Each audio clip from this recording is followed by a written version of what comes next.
Not to kill. The precept of not killing is the virtue of having love and compassion for life. Buddhist followers need to learn to understand and live in accordance with this virtue. The virtue of having love and compassion for life means to cherish the life of all beings on this planet. Only human beings can carry out this virtue. Therefore, Buddhism was born to teach human beings so that we can establish a spirit of cherishing life. And thanks to this, we can live without creating sufferings for ourselves, for others and for other beings, and transform the life in this world to one of peace and happiness for all beings. The planet on which we are living is a planet of numerous combinations of causing conditions to live and give rise to other lives. There are innumerable combinations of causing conditions and thus innumerable arising causes. Birth and death are nature of this planet. A living planet is a planet which has plenty of causing conditions combined to create a new life. To create a new life means the combination of causing conditions that creates a new species of animal or vegetation. Therefore, all beings are created not by a creator, but through the combination of causing conditions. We and all beings come into existence out of the combination of causing conditions, and so we need to cherish others, cherish all beings, as only with love and compassion can we protect the life of all beings and ourselves. If we heartlessly destroy the life of other beings, it means we destroy our own life. Why do we call our planet a living planet? In the universe, there are many solar systems. In each solar system, there are many planets, and most of them are dead planets as there is no life on them. In the universal space, there are fewer living planets compared with dead ones. Living planet is a place where living environment is suitable for beings to be born, sprout, live and grow. Starting with the moss, plant to bacterium, insect and animal, and finally human appears. Human is the high grade and most intelligent amongst animals. Thanks to its intelligence, human is considered the lord of all beings. Animals living on this planet kill and eat each other without mercy. Human is also a kind of animal and thus is the savage nature of animals to kill and eat meat. Though humans consider themselves civilized, the ferocious nature is still in them. As mentioned above, human beings are of high grade thanks to their intelligence and vivid sentiment, with which there are people who have escaped the cruel nature of animals, honoring the love for life of all beings. One of them is the Sakyamuni Buddha, who has established for humanity a moral foundation which is based on the cause and effect law and focuses on human development, and called on all beings to live with the virtue of cherishing life and true love for each other. There is an order in terms of love and compassion towards life of all beings. 1. Level 1. Human beings love human beings. 2. Level 2. Human beings love other animals. 3. Level 3. Human beings love plants and vegetation. The virtue of love and compassion combines all three levels. The love for life originates from the heart of love, compassion, joy, and let go. In Buddhism, such mind is called the Four Immeasurable Minds. It is a method to practice the virtue of love and compassion for life. A person with the mind of love and compassion for life is the one who appreciates life of all beings. And such person is a saint, as only a saint could live such a life. Having no heart to kill and eat other beings means to move beyond the ferocious nature of animals. Such an act could not be done by animals, only human beings can do it. Therefore, a saint does not come from the sky or from beneath the earth but from mankind who has the heart of love for all beings' life. From the understanding of sufferings, we make effort to correct ourselves to perform no evilness, and only to carry out goodness. It is the practice to become true human beings and from that to become true saints. Please have a look at people around us. It is so hard to find a human being who has the heart of love for all beings' life, isn't it? The virtue of love and compassion for life is to define your mind of love, compassion, joy, and let go. Regardless of age, one must live in accordance with this to be a holy Buddhist follower. Nevertheless, there are some people who dress like the Buddha and call themselves Buddha's disciples and followers of the original method of the Buddha, but still eat meat in their daily life without any compassion towards the killings and sufferings of animals. Such enormous crime is covered with lies, especially from the text of Nirvana Sutra. They say that before his pass away, the Buddha ate meat of wild boar. Such a crafty and cunning fabrication. Look at it and you see that there is no better lie, as by saying the Buddha ate meat, no one could condemn them. Meanwhile, the Buddha taught us, inherit method, rather not to inherit food. The first precept teaches not to kill. Despite these, they've dared to fabricate the story of the Buddha eating meat before passing away. At that moment, a bhikkhu coming from afar presented the Buddha with an event. Sir, there were two of us on the way here. Thanks to drinking water with worms, I kept my life to come here to meet you, whereas my friend, due to his adherence to the principle of not drinking water with worms, died. What is your judgment in this regards? The Buddha said, such ignorance!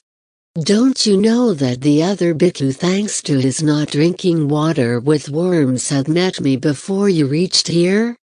And you, even though you are here, you never truly see me. Do you understand? This teaching affirms that nowadays Buddhist monks, nuns and followers never see the Buddha because they violate and break the law. Only by drinking water with worms, it is impossible to meet the Buddha. How can the monks, nuns and followers who eat other beings' meat practice and attain liberation? Where is the virtue of love and compassion for life in those who call themselves holy bhikkhus? Bhikkhunis and followers while eating other beings' meat? Do these people know the four immeasurable minds of Buddhism? Where are the four immeasurable minds in them? Without fulfilling the virtue of love and compassion for life, they could not become holy monks, nuns and followers. If holy monks, nuns and followers eat meat, what kind of holy is that? You think and have the answer yourself. Even a true lay follower of Buddhism would not eat meat, so what's the point of reading through Buddhist canons while monks and nuns still eat meat? Can these monks and nuns be compared to these lay followers? The virtue of love and compassion for life identifies amongst the four groups of Buddha's disciples, that is, 1. Male lay followers. 2. Female lay followers. 3. Monks. 4. Nuns. Who are the holy disciples of the Buddha and who are the Dharatamara disguising as Buddha's disciples? Through the virtue of love and compassion for life, we could distinguish the true disciples from the untrue. Once we realize the true Buddha's disciples, we should respect and support for the everlasting existence of Buddhism. How can Buddha's disciples eat other beings' meat? So, is Buddhism worth being the path of love and compassion? Is it worth being the moral foundation which is based on the causality law? Having human beings as its core and helping people to live without giving sorrows to self and others? Is it worth being the path of wisdom?